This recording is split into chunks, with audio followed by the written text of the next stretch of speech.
السلام عليكم ورحمة الله. أشهد أن لا إله إلا الله وحده لا شريك له وأشهد أن محمدا عبده ورسوله أما بعد فأعوذ بالله من الشيطان الرجيم بسم الله الرحمن الرحيم الحمد لله رب العالمين الرحمن الرحيم مالك يوم الدين إياك نعبد وإياك نستعين اهدنا الصراط المستقيم صراط الذين أنعمت عليهم غير المغضوب عليهم ولا الضالين. Vergangenen Chutba habe ich bereits über das hervorragende Vorbild des heiligen Propheten sallallahu alaihi wasallam hinsichtlich seines hohen Maßstabs an Ehrlichkeit sowie über seine Ratschläge und Rechtsleitung für die Gläubigen gesprochen. Daran anknüpfend werde ich auch heute einige Ausführungen machen. Zu welch erhabenen Maßstäben der Ehrlichkeit der heilige Prophet uns führen möchte, verdeutlicht eine Überlieferung von Hafs bin Asim. Er berichtet, dass der heilige Prophet sallallahu sagte: Es genügt als Beweis für die Verlogenheit eines Menschen, wenn er alles, was er hört, herumerzählt und weitererzählt. Diese Gewohnheit ist unter den Menschen allgemein weit verbreitet. Auch in der Jamaat ist diese schlechte Gewohnheit bei einigen Personen recht stark ausgeprägt. So schreiben mir gelegentlich Leute über jemanden, er habe dies oder jenes getan. Geht man der Sache nach, erweist sich die Behauptung als falsch. Und wenn man die Person, die geschrieben hat, verfasst hat, fragt, wer es ihm gesagt hat, so sagen sie haben es nur gehört und haben damit schon durch das Hören Sagen schlagen sie schon großen Lärm. Solche Menschen sollten ernsthaft darüber nachdenken, denn der heilige Prophet sallallahu hat solche Menschen als Lügner bezeichnet. In einer Überlieferung heißt es, Hazrat Aisha radhiyallahu anha berichtet, dass der heilige Prophet sallallahu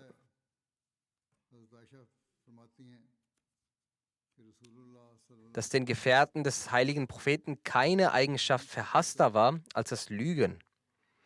Wenn jemand in der Gegenwart des heiligen Propheten eine Lüge aussprach, so belastete ihn das tief. Wenn er wusste, dass gelogen worden war, verspürte er großen Schmerz und trug schwer daran, bis er erfuhr, dass die betroffene Person aufrichtige Reue zeigt, sich gebessert hat und das Lügen vollständig aufgegeben hatte.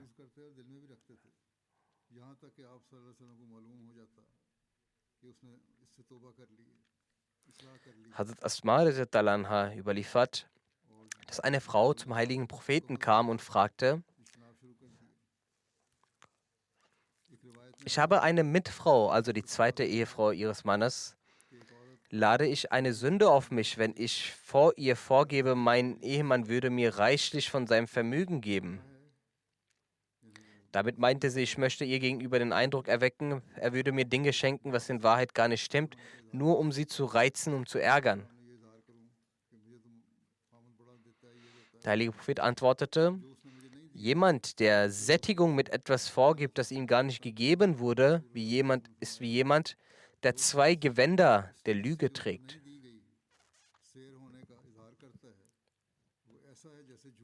Da sie diese Absicht hegte, um der anderen emotionalen Schmerz zuzufügen und sie zu reizen, erklärte er dieses Verhalten für absolut falsch.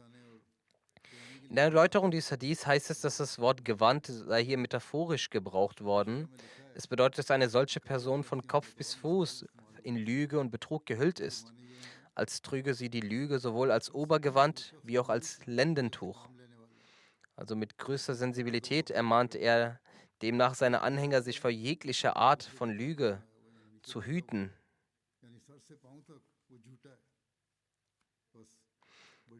In einer Überlieferung von Hazrat Abdullah bin Amr heißt es, dass der heilige Prophet sagte: Wer diese 4 Eigenschaften in sich vereint, ist ein vollkommener Heuchler. Und wer nur eine davon besitzt, trägt ein Merkmal der Heuchelei in sich, bis er es aufgibt. Wenn ihm etwas anvertraut wird, begeht er Vertrauensbruch. Wenn er spricht, lügt er. Wenn er einen Vertrag schließt, bricht er ihn.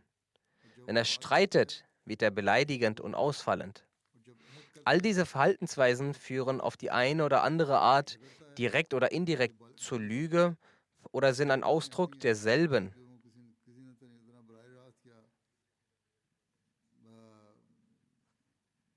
Folglich sind diese moralischen Schwächen eindeutige Zeichen von Heuchelei. Vor diesem Hintergrund müssen wir uns selbstkritisch hinterfragen, inwieweit diese Schwächen in uns vorhanden sind.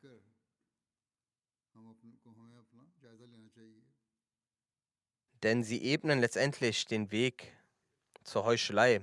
Und kein Mensch möchte jeweils als Heuchler gelten. Darüber hinaus sprach der heilige Prophet: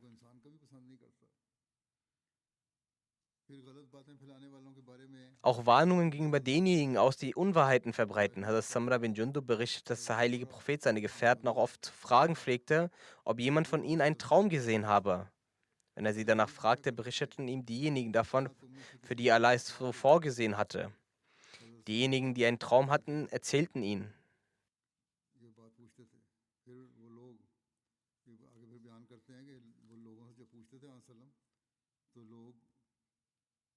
Eines Morgens sagte der heilige Prophet jedoch über sich selbst: Heute Nacht erlebte ich in einem Traum, wie 2 Männer zu mir kamen. Sie weckten mich und forderten mich auf, mit ihnen zu kommen.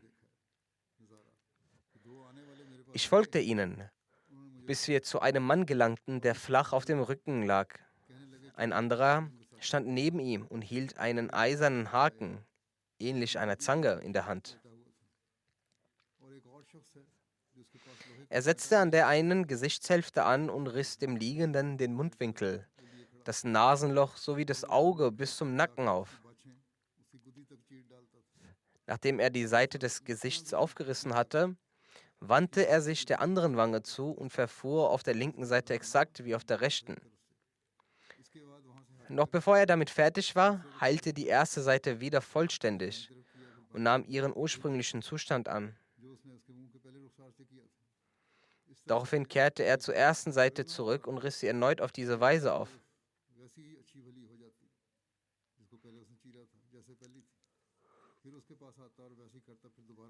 Der Prophet erzählte weiter: Ich rief aus: Subhanallah, heilig ist Allah. Wer sind diese Männer?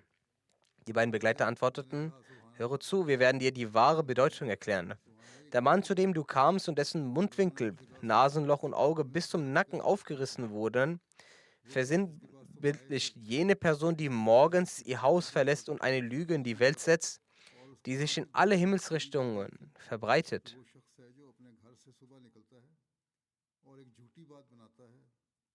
Dies betrifft Menschen, die Gerüchte streuen und Unwahrheiten über andere erzählen.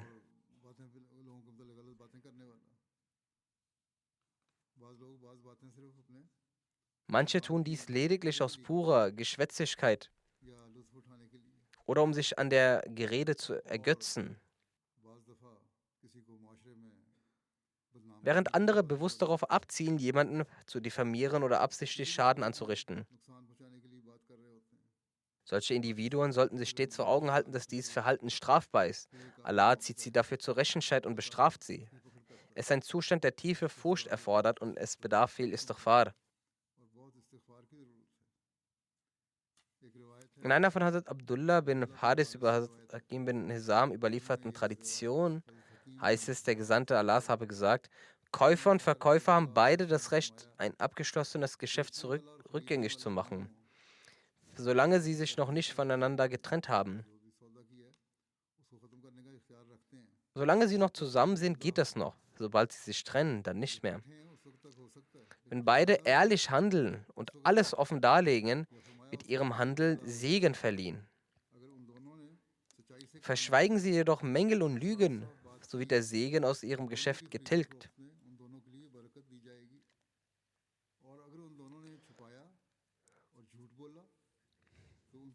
Zahlreiche geschäftliche Streitigkeiten basieren auf unwahre Aussagen.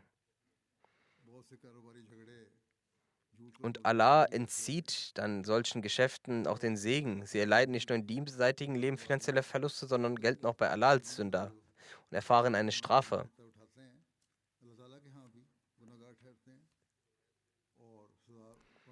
Also Ibn Umar überliefert, dass der heilige Prophet sagte, wenn ein Mensch lügt, weicht der Engel wegen des Gestanks dieser begangenen Tat um 1 Meile von ihm zurück. In einer weiteren Überlieferung berichtet Hazrat Abu Huraira, dass der heilige Prophet an einem Getreidehaufen vorbeikam. Er steckte seine Hand hinein und spürte Feuchtigkeit an seinen Fingern. Daraufhin fragte er, O Besitzer des Getreides, was hat es hier mit auf sich? Dein Getreide, sei es Weizen oder Mais, ist von innen nass. Der Händler erwiderte, O Gesandter Allahs, es hat darauf geregnet. Der Heilige Prophet entgegnete, warum hast du das nasse Getreide dann nicht nach oben geschichtet, anstatt es heimlich nach unten zu schieben? Wenn es geregnet hat, hättest du es sichtbar oben drauflegen müssen, damit die Leute sehen können. Denn wer betrügt, gehört nicht zu mir. Selbst Geschäftsleute müssen also mit äußerster Sorgfalt und Ehrlichkeit agieren. Das ist der Maßstab, den der heilige Prophet in einem Muslim etablieren wollte. Bedauerlicherweise sind es heute ausgerechnet Muslime, die weltweit wegen betrügerischen Handels und Lügen in Verruf stehen.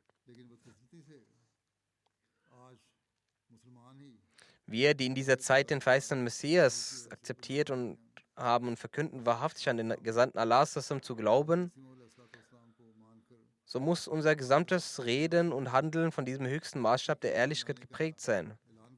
Andernfalls greift die Warnungen des heiligen Propheten, dass wenn dies nicht der Fall ist, gehört ihr nicht zu mir und ich habe nichts mit euch gemein. Er teilte unzählige Ratschläge und Richtlinien und ermahnte uns eindringlich, die Wahrheit bis in ihre feinsten Facetten hinein zu wahren. Kein Mensch kann ein wahrhaftiger Muslim sein, ohne vollumfänglich ein wahrhaftiger Muslim zu sein.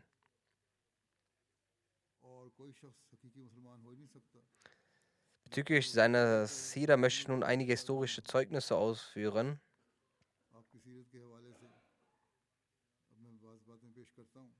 Der heilige Prophet galt aufgrund seiner vollumfänglichen Wahrheit als Sadiq und Amin als ehrlich und vertrauenswürdiger.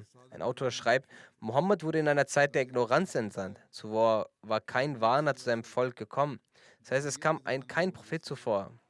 Die Menschen beten Götzen, Statuen und falsche Gottheiten an. Ihm wurde jedoch inmitten dieses Umfelds schon in der Kindheit besonderes Verständnis und Weisheit zuteil.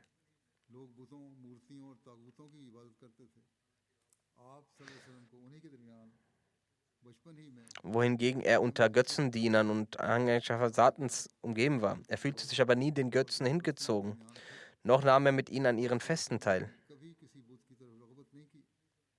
Er hatte nie gelogen.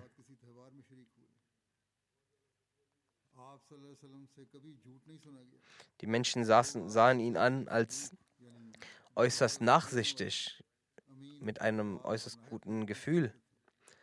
Es heißt sogar, dass die Menschen den heiligen Propheten in dieser Zeit der Jahiliya-Ignoranz ihn aufsuchten, um Entscheidungen zu treffen. Also Muslim hat dies an einer Stelle erklärt. Über die hohen moralischen Eigenschaften gibt es auch das Zeugnis seines Volks. Noch vor seinem Anspruch auf das Prophetentum gaben sie ihm die Titel Amin und Sadiq. Es gibt sehr viele Menschen auf der Welt, über die es kein Zeugnis von Unwahrheit gibt oder die nicht in eine große Prüfung verfallen sind. Ja, sie verfallen kleineren Prüfungen und bleiben trotzdem wahrhaftig. Trotzdem ist es aber so, dass ihr Volk ihnen keine Titel zuteil gibt. Dies wird lediglich dann getan, wenn ein Mensch in einer besonderen Eigenschaften über alle anderen hervorsticht. Nicht jeder, der im Krieg teilnimmt und sein Leben aufs Spiel setzt, bekommt den Victoria-Status. Weder tun das die Briten noch die Deutschen. Auch in Frankreich gibt es Tausende, die wissenschaftliche Tätigkeiten nachgehen. Doch nicht jeder erhält das Band der Ehrenlegion. Dass jemand lediglich vertrauenswürdig und wahrhaftig ist, wirft also noch kein besonderes Licht auf seine Größe. Wenn jedoch ein gesamtes Volk von einer Person den Titel Amin und Sadiq, also vertrauenswürdig und wahrhaftig, verleiht ist, dann ist das außergewöhnlich. Selbst wenn die Menschen in Mekka in jeder Generation jemanden diesen Titel verdient hätten, würde der Träger als gewaltige Persönlichkeiten gelten. Die arabische Geschichte belegt jedoch, dass diese Titel keineswegs generationenübergreifend an irgendwen vergeben wurden. Vielmehr findet sich in der jahrhundertlangen Geschichte der Araber nur ein einziges Beispiel, das von Muhammad, Rasulullah sallallahu alaihi wasallam, wieder, dass die Bewohner Arabiens ihn aufgrund der Eigenschaften den Titel Amin und Sadiq gaben, vertrauenswürdig und ehrlich. Die Araber zeichneten sich in dieser Welt durch ihre besondere Scharfsinnigkeit aus. Was sie also als rar und außergewöhnlich einstufen, verdient es zweifellos auch weltweit als solches anerkannt zu werden. Der verheißene Messias a.s. sagt,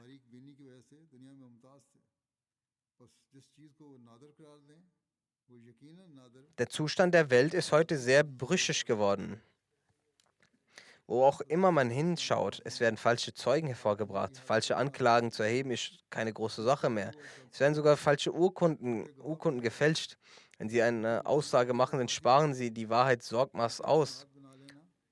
Das heißt, wenn es dem eigenen Vorteil dient, wird die Wahrheit aufgegeben und gelogen. Nun möge jemand die Leute fragen, die keine Notwendigkeit für diese Gemeinde sehen, ob das denn der Glaube gewesen ist. Der Messias erklärt hier, dass er die Jamaat gegründet hat, um die Wahrhaftigkeit zu etablieren. Wenn man die anderen Leute fragen würde, ob das denn der Glaube gewesen ist, den der heilige Prophet gebracht hat. Allah hat die Lüge als Dreck bezeichnet, von dem man sich schützen soll. Ijtanibu Ritza min al-Osani wajtanibul Qawla Zur. Die Lüge wird an dieser Stelle mit dem Götzenkult verbunden. Genauso wie ein törichter Mensch sich vor Allah abkehrt und sich vor einem Stein verneigt. Das bedeutet, haltet euch von dieser Unreinheit fern, weil es ein großes Übel ist. Lügen ist also so, als würdet ihr in unreine Taten verfallen und auf Abwege geraten. Folglich erklärte er, Götzendienst ist eine falsche und unreine Tat.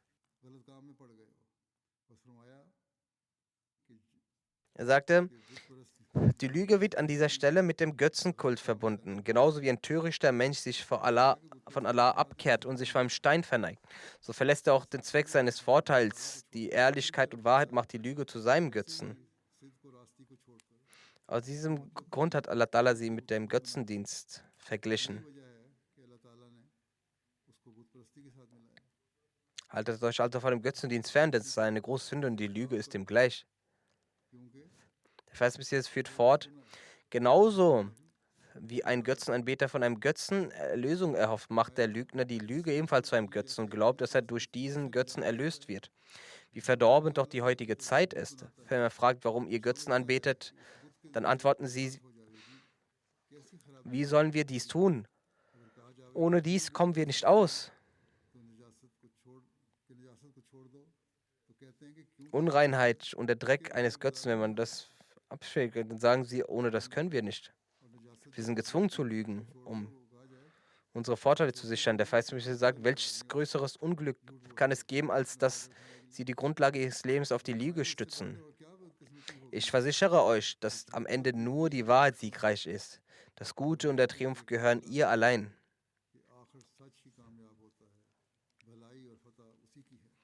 In Bezug auf das Leben des heiligen Propheten hat Hazrat Muslim an einer Stelle geschrieben, als der heilige Prophet seiner Ehefrau mitteilte, dass er eine Offenbarung erhalten habe, entgegnete sie nicht, was für ein Schwindel ist es dann.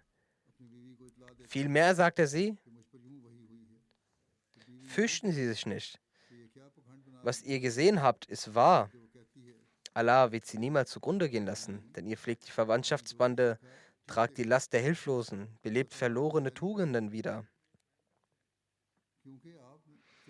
unterstützt das Recht, sind äußerst gastfreundlich und sie unterstützen die Wahrheit und das Recht.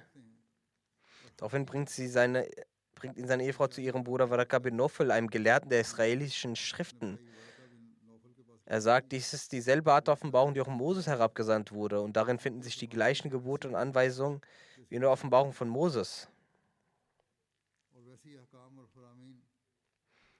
Dann schreibt also Muslimot, das habe ich bereits zuvor auch in der letzten Khutbah kurz erwähnt. Denn er nennt das nächste Zeugnis, das eben war von Warqa bin Nofel. Also Muslimot schreibt, im Haus lebte ein Cousin, welcher nahe dem jugendlichen Alter war. Er konnte ein ausgezeichnetes Mittel für Tabligh unter Jugendlichen werden. Als er den heiligen Propheten und Hazrat Khadija so ernst sah, wie sie miteinander sprachen, ging er nach vorne und sagte, auch ich glaube, dass sie die Wahrheit sprechen und dass Allah mit ihnen gesprochen hat und sie für die Rechtsleitung der Welt auserwählt hat. Dann heißt es über einen befreiten Ghulam, also Diener, der aufgrund seiner Liebe bereit war, seine Eltern zu verlassen. Als er diese leisen Sachen hörte und auf dem Gesicht seines Meisters auch Sorge sah, ging er nach vorne, nahm ihn in die Hand und sagte, oh mein Meister, es wird genauso eintreffen, wie ihr es gesehen habt. Was ihr gesprochen habt, stimmt. Was ihr gesehen habt, stimmt auch. Ein Mensch wie Sie kann niemals von der Macht Gottes betrogen werden. Ihr seid von Kopf bis Fuß die personifizierte Wahrheit und Aufrichtigkeit. Wie könnte die Macht Gottes euch jemals betrügen? Nun ist die Zeit gekommen, dass durch eure Hände die Welt reformiert wird. Gewährt mir auch die Erlaubnis, an eurer Seite zu bleiben und euch zu dienen. Dann gibt es das Zeugnis eines sehr engen Freundes. Es war gewissermaßen wie eine zweite Perle, die in derselben Muschel herangewachsen war. Als er hörte, die Leute behaupten, sein Freund verbreite wahnvorstellende Sachen, dann rennt hin und sagt, stimmt das, was ich gehört habe? Als der Prophet versuchte, vor ihm das zu erklären, sagte, bei Gott, geben Sie mir keine Argumente, sagen Sie mir nur, stimmt das, was über Sie behauptet wird? Und er sagt, mein wahrhaftiger Freund, ich werde an Sie vollkommen glauben. Er war sogar erzürnt, wieso er versucht, ihm Argumente zu geben. Er hat seine Wahrhaftigkeit gesehen, dass er gar keine Argumente benötigt. Dann sagt er Abu Bakr, mein Freund, der dein Gesicht gesehen hat, wie kann er sich davor in Zweifel geraten? Es ist kein Zweifel, dass das war, wie Warqa bin Nofel sagte, es auch Opposition gegeben müsste. Hattu bimisle, majeta bihi, illa udia. Das bedeutet, niemand hat je eine solche Botschaft gebracht, ohne dass ihm Feindschaft entgegengebracht wurde. Doch seht den erhabenen Plan Allahs. Vor dem Sturm dieser Opposition hat Allah ihm solche Mittel geschaffen. Unter den Lebenden von Mekka gab es einen israelischen Gelehrten, Warqa. Seine Lebensgefährtin Hazrat Khadija opferte sich für ihn auf, sobald sie von der Offenbarung hörte. Sein jüngerer Cousin Hazrat Ali, der täglich sein familiäres Verhalten beobachtete, bot augenblicklich seine Dienste an. Der befreite Ghulam Zaid, der gesehen hat, wie der Heilige Prophet mit allen Menschen umging, hat angefangen, über seine Wahrhaftigkeit zu sprechen. Sein Kindheitsfreund Abu Bakr, für ihn war es ausreichend, nur zu sagen, dass er das gegeben hat, und war bereit, an seinem Hals die Tugend des Dienerschaft anzunehmen. Welche immense Freude muss dieser beispiellose Beweis von Hingabe und Aufrichtigkeit im Herzen des Propheten ausgelöst haben?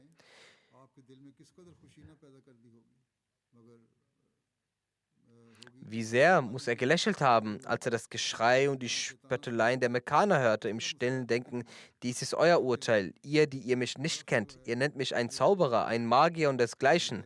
Betrachtet nun das Urteil jener, die mich wirklich kennen. Seht, wie sie unter Einsatz ihres eigenen Lebens fest an meiner Seite rechts und links stehen.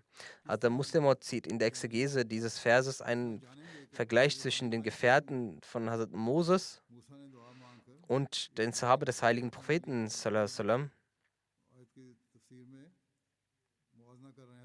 Deswegen geben wir das Beispiel dass Moses darum beten muss, seinen Helfer an die Seite gestellt zu bekommen, der eine Last mittrug.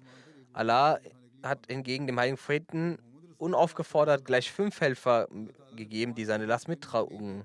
Barka verstarb zwar früh, hinterließ jedoch ein unauslöschliches Zeugnis für die Wahrhaftigkeit des Propheten. Also Khadija vollbrachte in 12 Jahre als Frau und vollbrachte solche Taten angesichts derer selbst die mutigsten Männer aus Ehrfurcht den Blick senken würden.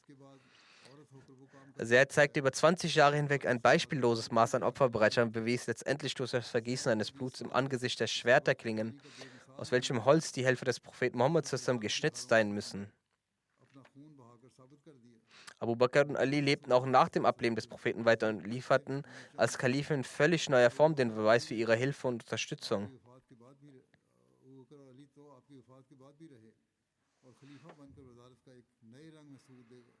Dann führt Muslim hinsichtlich des Vorbilds des Propheten auch und sagt, einer der gewaltigsten Beweise für die Wahrhaftigkeit eines ehrlichen, wahrhaftigen Menschen ist sein eigenes Selbst. Es ruft laut aus, wendet sich an Gegner wie Befürworter, an Unwissende wie Wissende, an Fremde wie Vertraute und sagt, betrachtet mich genau, bevor ihr mich einen Lügner nennt. Überlegt reiflich, könnt ihr mich wirklich der Lüge bezichtigen?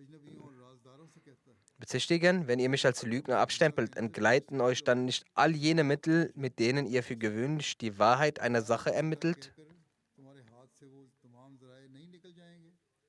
Und wenn ihr mich zu einem Betrüger erklärt, verschließen sich euch dann all jene Tore, die ihr euer Ziel zu erreichen hofft.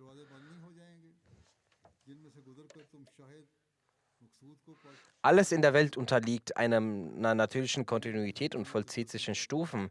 Weder kann das Gute durch das Überspringen mittlerer Entwicklungsstufen seine Vollkommenheit erreichen, noch kann das Böse unter Auslassung von Zwischenetappen plötzlich seinen Höhepunkt finden. Wie wäre es also denkbar, dass jemand, der nach Westen rennt, sich plötzlich am äußersten Rand des Osten wiederfindet? Es ist unmöglich, in die eine Richtung zu laufen, am entgegengesetzten Ziel anzukommen. Ebenso wenig kann jemand, der nach Süden geht, sich urplötzlich am nördlichen Horizont wiederfinden. Der heilige Allah erklärte sozusagen, ich habe mein gesamtes Leben in eurer Mitte verbracht, war klein, bin unter euch aufgewachsen, war jung und bin vor euren Augen ins reife Alter gekommen. Mein privates wie auch öffentliches Leben liegt euch nahe. Keiner meiner Taten ist euch verborgen geblieben und keiner meiner Aussagen ist euch ein Geheimnis. Gibt es also irgendjemanden unter euch, der behaupten könnte, ich hätte jemals gelogen, Unrecht begangen oder betrogen oder jemanden hintergangen, meine eigene Größe angestrebt oder nach weltlicher Herrschaft gegriffen? Gibt es jemanden, der das behaupten kann? Auf jedem Feld habt ihr mich geprüft und in jeder Lebenslage habt ihr mich auf die Probe gestellt. Stets habt ihr gesehen, wie ich den Pfad der Ausgewogenheit beschritt. Immerzu war mein Weg von Mäßigung geprägt und frei von jeglichem Makel. Derart, dass mir Freund und Feind einhellig die Titel Amin und Sadiq verliehen.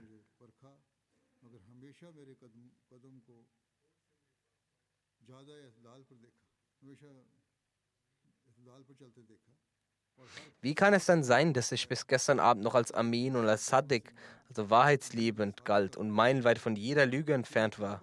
Ich war bereit, für mich die Wahrheit aufzuopfern.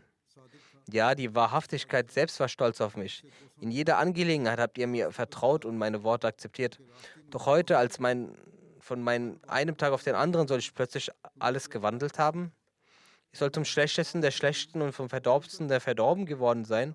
Alles nur wegen eines Anspruchs, der ich noch nie zuvor Menschen belogen habe, nun ausgerechnet beginnen sollte, Lügen über Allah zu erdichten. Findet sich für eine derart radikale Wesensveränderung irgendwo im Gesetz der Natur ein Beispiel? Wäre mein Verhalten nur von der Dauer weniger Tage gewesen, hättet ihr argumentieren können, dass er es künstlich angeeignet hat. Wäre es eine Angel von 1 oder 2 Jahren, hättet ihr sagen können, dies sei nur eine Taktik, um uns zu täuschen. Doch ich habe mein gesamtes Leben unter euch verbracht. Ihr habt meine Kindheit und Jugend miterlebt, mein Eintritt in das reife Alter gesehen. Wie wäre eine derart andauernde Verstellung und Künstlichkeit überhaupt möglich gewesen? Wie hätte ich mich im Kindesalter verstellen sollen, wo man noch nicht einmal zwischen Gut und Böse unterscheiden kann? Wie hätte ich meinen wahren Zustand in der Jugend, die als Zeit der Kapriolen gilt, durch Täuschung vergeben sollen? Denkt doch einmal nach, wann soll dieser Betrug stattgefunden haben? Und wer hat ihn begangen, wenn ihr nach reiflicher Überlegung mein Leben als makellos und rein erkennt und darin vielmehr den Inbegriff der Tugend und die Verkörperung der Wahrheit seht? Denn betrachtet nicht die Strahlen der Sonne und behauptet wieder besseres Wissen, es sei tiefste Nacht. Wenn es Tag ist, dann behauptet nicht, es sei Nacht. Meine Aussagen sind klar wie der helle Tag. Klagt nicht über Dunkelheit, während ihr vom Licht umgeben seid. Benötigt ihr denn außer meinem eigenen Selbst noch irgendein anderes Argument? Mein Wesen selbst ist das größte Argument. Bedarf es angesichts meines lebenslangen Charakters noch einer weiteren Bestätigung? Meine gesamte Vergangenheit liegt wie ein offenes Buch vor euch, und dennoch verlangt ihr nach einem Zeichen. Mein Wesen und mein Leben zeugen für mich. Wenn jeder von euch ehrlich in sein Innerstes blickt, so werden sein Herz und sein Verstand bezeugen, dass die Wahrhaftigkeit in mir verankert ist. Die Wahrhaftigkeit ist stolz auf mich und ich bin stolz auf die Wahrhaftigkeit. Wer die Wahrheit verkörpert,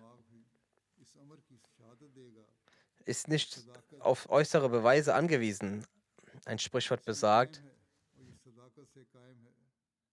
das Erscheinen der Sonne ist der Beweis für ihre Existenz. Dies war genau jenes ausgezeichnete Argument, das das Herz von Hazrat Abu Bakr eroberte. Und es sagt, dieser kraftvolle Beweis, der fortwährend in den Herzen wahrheitsliebender Menschen Einzug halten wird. Als Heilige Prophet seinen Anspruch erhob, hielt sich Abu Bakr im Haus eines Freundes auf. Dort erfuhr er durch eine freigelassene Sklavin, dass die Ehefrau seines Freundes erzählte, ihr Mann beanspruche, ein Prophet zu sein. Ähnlich dem Propheten Moses, also Abu Bakr erhob sich augenblicklich, begab sich zum Haus des Gesandten Allahs und fragte ihn direkt, ob er tatsächlich gesagt habe, ich bin der Gesandte Allahs. Der heilige Prophet antwortete ihm, ja, ich bin der Gesandte Gottes. In diesem Moment, als Abu Bakr dies hörte, akzeptierte er den Anspruch.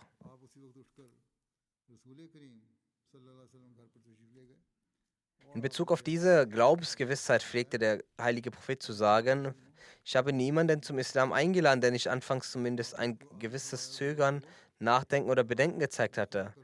Als ich jedoch Abu Bakr den Islam vorstellte, zögerte er keine Sekunde, sondern nahm den Islam selbst sofort an. Was war es, das Hazrat Abu Bakr dazu bewog, an den Gesandten Allahs zu glauben, ohne auch nur ein Zeichen zu verlangen?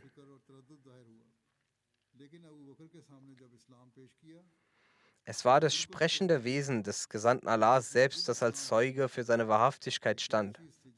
Die Zeugnisse von Hazrat Khadija, Hazrat Ali und Hazrat Zaid bin Haris habe ich bereits geschildert. Auch sie alle bezeugten seine Ehrlichkeit, die sie beobachtet hatten. Kurzum, der innere Beweis für die Wahrhaftigkeit eines Propheten ist sein eigenes Selbst. Es legt durch seinen Zustand ein derart mächtiges Zeugnis für seine Wahrhaftigkeit ab, dass angesichts dessen überhaupt kein Bedürfnis nach einem anderen Wunder oder Zeichen aufkommt. Der verheißene Messias erklärt, das Wort Gottes sagt, dass die Rechtschaffenen jene sind, die in Demut und Bescheidenheit leben und nicht hochmütig reden. Sie äußern sich also so, als wären sie eine niedrige Person, die sich an ihren Vorgesetzten wendet. Auf jeden Fall sollten wir uns so verhalten, dass wir zu unserem Erfolg kommen. Niemand kann gegenüber Allah, dem Allmächtigen, ein Vorrecht beanspruchen, denn er verlangt nur Rechtschaffenheit. Derjenige, der rechtschaffen ist, der heilige Prophet oder Hazrat Ibrahim, haben nicht durch irgendein Nachkommen das bekommen. Es ist unser Glaube, dass der Vater Hazrat Abdullah kein Götzendiener war. Das fragen auch viele Leute. Ich gebe hier die Antwort, dass unser Glaube ist, dass sein geehrter Vater Hazrat Abdullah kein Götzendiener war.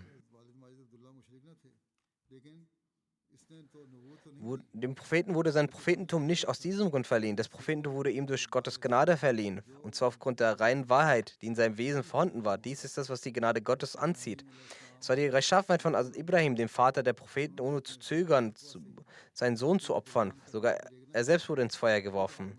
Er fiel wegen dieser Sache ins Feuer. Der verheißene Messias sagt, denken wir nur an die Aufrichtigkeit und Hingabe unseres Meisters, dem Propheten Mohammed, der angesichts aller Arten des Bösen standhaft blieb. Er erlebte verschiedene Prüfungen und Drangsale, kümmerte sich nicht im Geringsten aber um sie. Es war diese Aufrichtigkeit und Hingabe, die Allah den Erhaben dazu bewegte, seine Gnade zu gewähren. Aus diesem Grund sagt er, Inna Allaha wa malaikatahu yusalluna ala nabiyyi. Ya ayyuhallazina amanu sallu alayhi wa sallimu taslima. Allah der Allmächtige und alle seine Engel rufen Segen auf den Gesandten herab. O, die ihr glaubt, auch ihr sollt Segen auf den Propheten und Frieden herabrufen. Dieser Vers stellt fest, dass die Taten des edlen Gesandten so umfassend waren, dass Allah kein bestimmtes Wort verwendete, um sie zu loben oder seine Attribute zu beschreiben. Gemeint ist, dass kein bestimmtes Wort es begrenzt hat. Obwohl sich Worte finden ließen, entschied Gott selbst, kein bestimmtes Wort dafür zu verwenden. Denn die rechtschaffenen Taten des heiligen Propheten waren jenseits der Grenzen des Lobes. Gemeint ist, dass seine rechtschaffenen Taten solcher Natur waren, dass sie nicht eingegrenzt werden konnten. Ein Vers dieser Art kommt nicht vor, um einen anderen Propheten zu loben. Die Seele des heiligen Propheten war voll solcher Aufrichtigkeit und Reinheit durchdrungen, und seine Taten waren von Gott so lobenswert, dass Allah für alle Zeiten anordnete, dass alle zukünftigen Generationen als Ausdruck der Dankbarkeit Segnungen auf den heiligen Propheten herabrufen sollen. Die Entschlossenheit und Hingabe des heiligen Propheten war dermaßen groß, dass wir weder von vor noch nach ihm einen ebenbürtigen Vergleich mit ihm finden können. Ein Blick auf die Zeit des Messias zeigt, wie sehr seine Entschlossenheit, seine spirituelle Aufrichtigkeit und Hingabe seiner Jünger beeindruckt haben. Jeder kann nachvollziehen, wie schwierig es ist, eine schlechte Gewohnheit zu beseitigen. Es ist eine große Herausforderung, fest verwurzelte Gewohnheiten aufzugeben. Wenn Gewohnheiten sich verfestigen, ist es sehr schwer, diese zu korrigieren. Doch unser heiliger Prophet hat tausende Menschen geläutert, die schlimmer als Tiere waren. Es gab einige, die wie Tiere keine Probleme hatten, Beziehungen zu ihren Müttern und Schwestern zu haben, verschlangen den Reichtum der Weisen und bemächtigten die Erben der Toten. Einige waren Sternenanbeter, Atheisten, andere anfährten andere Elemente. Was war die arabische Halbinsel? Sie war die Heimat vielfältiger Religionen. Ein Vorteil davon ist, dass der Heilige Koran jede notwendige Lehre in sich trägt. Seine Lehren sind mehr als ausreichend, um jede falsche Doktrin oder falsche Lehre auszurotten, die auf der Welt vorhanden sein könnte. Dies ist die tiefe Weisheit und Macht Allahs. Dies bedeutet, dass er den heiligen Propheten genau in seiner Epoche entsandte, als die Ignoranz ihren absoluten Zenit erreicht hat. Schließlich formte er diese Tiere zu Menschen. Allahumma salli ala Muhammadin wa ala ali Muhammad wa barik wa sallam, innaka hamidun majid. Möge Allah auch uns dazu befähigen, dass wir seinem Vorbild und den Geboten des Heiligen Korans folgen, die Maßstäbe der Ehrlichkeit stets weiter erheben.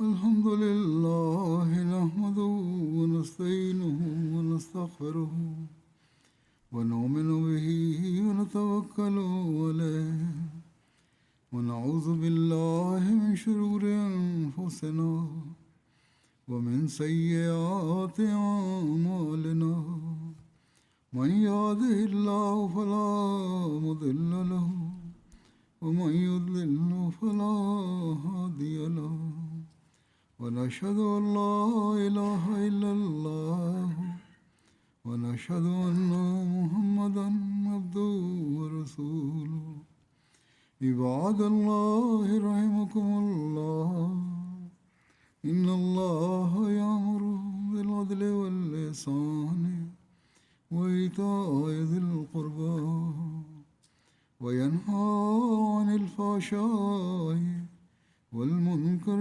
والبغي يعظكم لعلكم تذكرون اذكروا الله يذكركم وادعوه يستجب لكم ولذكر الله أكبر